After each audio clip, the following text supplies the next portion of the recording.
All right, welcome back to Clash of Culture as we continue our 2023 college football preview.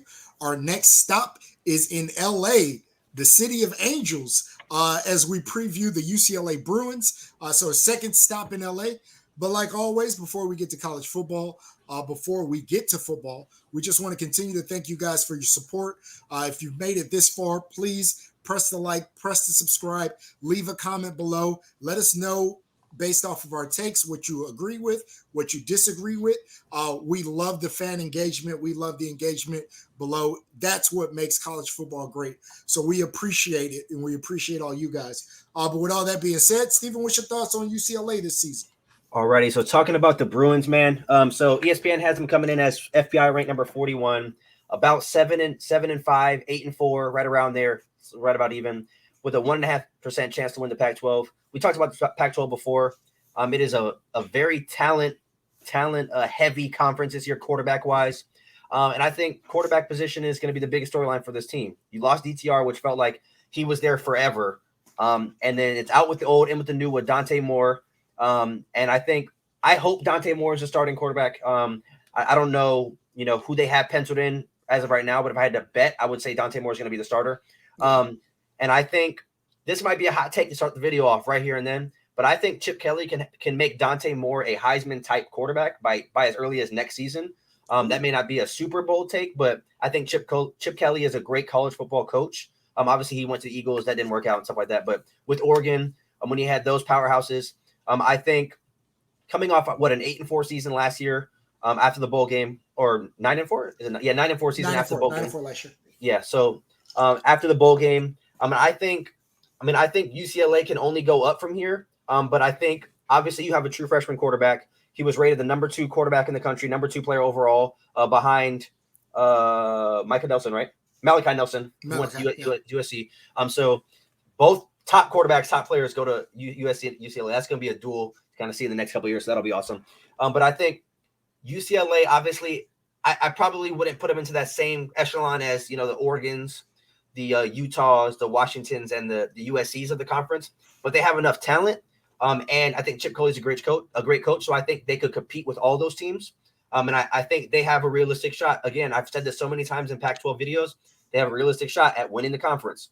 But we'll just have to see. But I think they're going to take another small step up this year from their 9-3 season or 9-4 season last year. But what do you think about them? Yeah, my concern is I think a lot of the things that helped them be successful last year, they've lost, right? They lost DTR, who's gone to the NFL. They lost Zach Charbonnet, who went to the NFL. They lost their top receiver, Jake Bobo, who went to the NFL. So it's the changing of the guard here. And I think this is a very talented team, but I think they're very young. So we mentioned Dante Moore, a freshman coming in, and again, just like you, I assume he's going to get the start. But there's going to be a learning curve. I like Carson Steele, the pickup from Ball State. He was a 1,500-yard rusher last year, like 15 touchdowns too. Yeah, so he's legit, and I think it is a step up in talent that he's playing against, but he's also going to get a better line, and he's going to have better talent around him. I think he might be legit. So it is there. It looks like they attempted to plug a lot of the areas in which they lost people. But that kind of gives me that let's wait and see. This, again, like we talked about with a bunch of teams, my concern is all this plug and play, and what I will continue to beat the drum on is probably the best conference in college football next year. My concern is it's probably going to be a down year next year, but with the recruiting, with some of the players they got, I think in a couple years UCLA will truly be back and be back in that pack. Well, they'll be in the Big Ten, but they'll be in that national championship contender race again. Yeah. So just to kind of dive in a little bit more to like the transfers and stuff. So obviously Carson Steele came over. I think that he can fill the void that Charbonneau left, or I'm not sure if I'm pronouncing that right. But yeah, the starting running back from last year. I think Carson Steele can fill that void. You got Jamichael Sturdivant from Cal. I think he had 700 yards, 7 touchdowns. Yep. Like I said, you brought over Kyle Ford from USC. He was a former ESPN top 75 receiver, the number 7 receiver in the 2019 class. So that's going to be big for them. He came right up the street from USC. And I think really the team is going to hang their hat on defense this year. They in the Pac-12 last season. So Jalen Davies had 3 picks. You obviously see he's coming back this year. Latu, I'm not going to try to pronounce his name, but Latu, the linebacker, he brings back 10 and a half sacks from last season, leading sacker. And then Masao, he was a leading tackler. He tallied 2 interceptions and a forced fumble as well. You bring back the Murphy brothers. I hope they're brothers. If not, I'm going to look like an idiot, but I think they're brothers. So UCLA fans in the comment section, let me know if they're brothers or not. I didn't do my research that deep, but I'm going to say they're Murphy brothers. They play for USC. They both start with a G, and they're Murphy. So we're going to say they're Murphy brothers. You bring both those guys back. Your 2 best linebackers, arguably your best defensive back.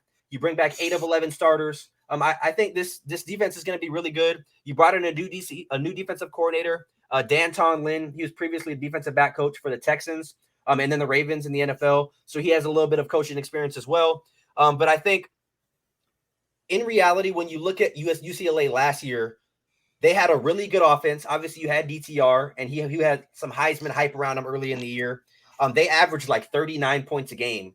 I don't expect them to replicate that this year with the true freshman quarterback. But at the same time, UCLA's defense was not very good either. They gave up like 29 points a game, and they were ranked 8th in the conference out of 12 teams, so that's not good at all. So I think it's going to be like the script is going to flip a little bit. I think the offense is going to take a step back, but the defense is going to take a step forward. So we'll just have to see there. Obviously, we talked about the recruiting, a top 30 or so class recruiting. That's not bad at all.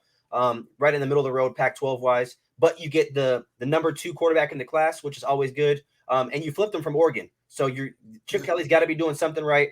So I look forward to seeing where his career trajectory goes. And like I said earlier in the video, his battles with Malachi Nelson in that bowl game, there's going to have some good games to come. But moving on to projections, Dad, go ahead and break down your floor, your ceiling, and your prediction for UCLA. Yeah, so one, I think they have a very favorable schedule. And I, just kind of talk about defense, right? Returning 7 players. Like I said, I think they could struggle on offense a little bit as they kind of get their footing up under them. But I think they have a schedule that kind of lays out decently for them. Coastal Carolina, I think they'll just have more talent than San Diego State. I think they will. So they have 3 games early that I think are very winnable. And then I think they have a very tough middle of their schedule. That Utah, I think Washington State, and we'll talk about them. But I like the situation they have up there with a very talented returning quarterback. Oregon State, as we talked about previous, I think is going to beat UCLA. And then just that rivalry, I think USC is going to get them. Arizona, Delora, I think is his name, right? Yep. Good quarterback. That's a game I went back and forth on. But again, I think 8-4 is a good look for UCLA this year because I think they're going to be much better in the years to come. Like I said, a disparity between my floor and my ceiling because if this offense can get going, if Dante Moore is all that we believe he could be, this team could really take off.